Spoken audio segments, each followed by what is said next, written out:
I remember somebody saying that they might have to hang one of the kids to get the other 8 out. The word had gotten out that the school was going to be blown up, and you can't discount that sort of thing. Finally, they got us out of our classes and said they didn't think that they could protect our safety. And we got in these cars, and they said, keep your head down. And I remember as we rolled up out of this driveway, I remember all these hands reaching for this car, across the front, across the back, just hands and angry faces and hands, and people chasing this car, and this guy doing what he was told to do. He was told to keep driving, and he kept driving. And I remember I got out, and I thanked him for a ride home, and I should have said, thank you for saving my life. Tuesday, September 24th. The mob is back in front of Central High in open defiance of the president, who had said the day before that he would use force if he had to carry out a federal court order. Now he has to. I have today issued an executive order directing the use of troops under federal authority to aid in the execution of federal law at Little Rock, Arkansas. John Eisenhower recalls his father's decision. Well, Dad was not preaching morals to anybody. But he had a federal judge who had made a ruling. Federal judge made the ruling on that high school there. And Faubus was using the National Guard to prevent it. Well, okay. This is a civil war all over again. It's the supremacy of the United States over a state government. So over went the 101st Airborne. It was that simple. For the first time since Reconstruction, federal troops were in the South to protect the civil rights of blacks. Tuesday night, 1,000 soldiers from the 101st Airborne Division entered Little Rock. It was like cauterizing a wound. Die-hard segregationists and states' writers howled in pain, but much of white Little Rock welcomed the troops, and the 9 brave students rejoiced.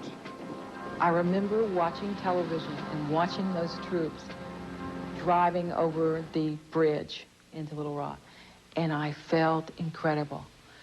I must say that I was somewhat relieved when the Federals came in, because they were finally accepting their obligation to enforce their own court order, and that relieved me of all this terrific responsibility for maintaining order and protecting lives and keeping the peace in a situation that had been difficult, to say the least, for some time.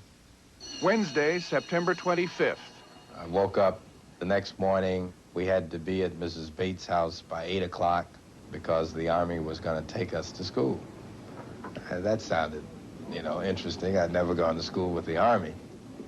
We went to school in a station wagon. We were surrounded on both ends of the station wagon by Army jeeps with machine gun mounts and soldiers with rifles and bayonets drawn. And I remember there were parades of people down each side of the street just looking at us. And I remember thinking, my life's never going to be the same anymore. It's just not going to be the same. Here. That's 3 times I run you out here. Now move out. It was an entirely different sort of group from the National Guard. These were professionals, and highly trained professionals. The soldiers were placed much more thickly around the entire perimeter of the school. About every 4 feet, there was a soldier with a gun and a bed. There was a phalanx of soldiers lined up on each side of the walkway from curbside to the school door, and we walked in the middle of that. Well, I remember Terrence Roberts and I in the middle of all this. Is kind of high drama for 9 kids from Little Rock. With the helicopter flying over, all these troops out in front of the school, on the school steps, with the encirclement of troops around you. I said, well, I guess we'll finally get into school this morning. Other people will remember Eisenhower as a man who played golf. I remember him as a man who cared enough about my brown bottom to send the troops, because without them, I would be dead. Come back to the autumn of 1957. As the distance between black and white begins to shrink, the distance between young and old begins to widen. There is a new force in America. It has money, it has a voice, it even has a name. We call them teenagers.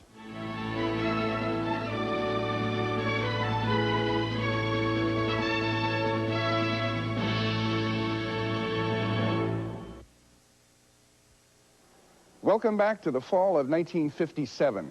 My eldest daughter was born that summer, and my wife and I joined the first generation of parents without power.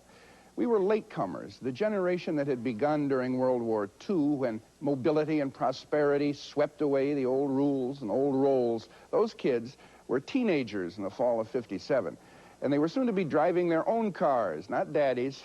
They had their own music, rock and roll, and they were a market, a powerful economic force that spent millions of teenage dollars on everything from Clearasil to Corvettes.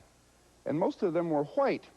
But the music they were beginning to claim as their own was black. White America respected success, admired winners. And so among the first black Americans to get respect, and once in a while rich, were those who succeeded in music or sports.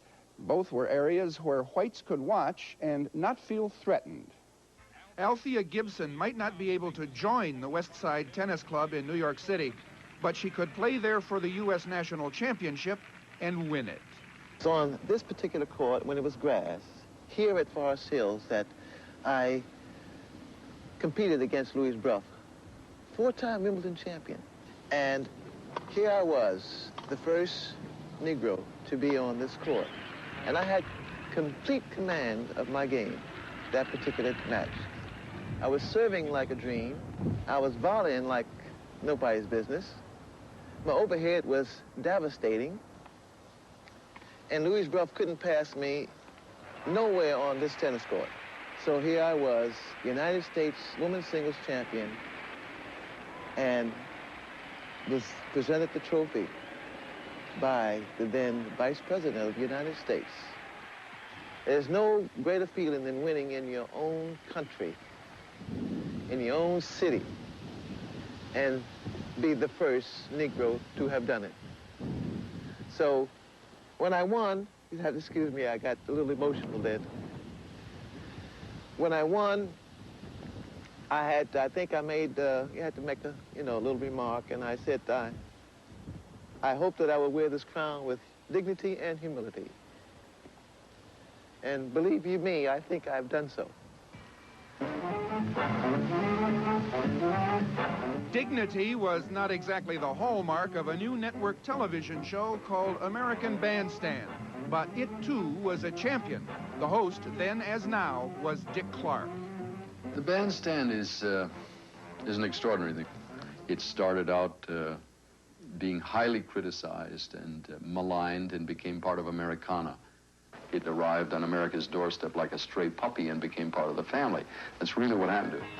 What's going on here? A whole lot of shaking. American Bandstand brought white rockers into our living rooms, of course. The Everly Brothers, Jerry Lee Lewis, Buddy Holly, Bobby Darin, and right alongside them, Fats Domino, Sam Cooke, and Chuck Berry. 'Cause they'll be rocking on Bandstand, Philadelphia, PA, deep in the heart of Texas, and around the Frisco Bay. Black and white together, and they loved it. Frank Brancaccio was a dancer on American Bandstand. The fact that that happened on the show, the fact that black performers would be there and the white people would be so acceptable and everything was part of the phenomena of the show. Rock and roll performer Little Richard. I always felt that American Bandstand would be a great success because it opened the door, the big door, to a lot of entertainers that the black entertainers didn't have no way of getting in. But this was almost like the Red Sea was opening up. Millions of American teenagers watched the show and saw themselves. Adults may have thought the bandstand dancers were gum-chewing bubbleheads, but to kids, the dancers were family. Justine Corelli was a favorite. It was probably the biggest soap opera going at that point in time because people got attached to other people. It's almost like a fantasy. I got a big kick out of it. I liked the fact that I'd walk the streets and people would know my name. And especially if we left the city, people would crowd around you and ask you for autographs. American Bandstand became an American success story. And if it shook up parents and rattled television executives, well, it got Madison Avenue rolling.